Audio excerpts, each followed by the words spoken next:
Guys চলে আসলাম নতুন আরও একটি ভিডিও নিয়ে আপনাদের জন্য। দেখেন পাটের রাজধানী, কত সুন্দর দুই ধারে বাংলাদেশের সোনালী আঁশখ্যাত পাট ধুয়ে কিন্তু শুকাইতে দিছে কৃষক বন্ধুরা, প্রচুর পরিমাণে পাট। আর এটা কিন্তু বাংলাদেশের বিশাল একটি অর্থনীতির যোগানদাতা ফসল সোনালী আঁশ পাট। দেখেন দুই সাইডে অনেক পাট, কিন্তু প্রচুর পরিমাণে পাট, খুবই ভালো লাগতেছে এবং অসাধারণ একটি লোকেশন।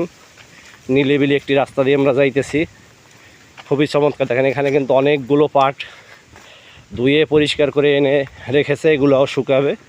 প্রচুর পরিমাণে পাট কিন্তু দেখেন, আর এগুলো পাট খড়ি। আসলে মাদারীপুর জেলায় কিন্তু অনেক পাট হয়, অন্য অন্য জেলায়ও হয়, তবে তুলনামূলক মাদারীপুর জেলায় কিন্তু অনেক পাট হয়, প্রচুর পরিমাণে পাট। দেখেন যেদিকে তাকাবেন শুধু পাট আর পাট।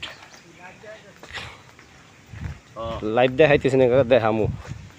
প্রচুর পরিমাণে পাট, যেটা বাংলাদেশের সোনালী আঁশখ্যাত, অসাধারণ।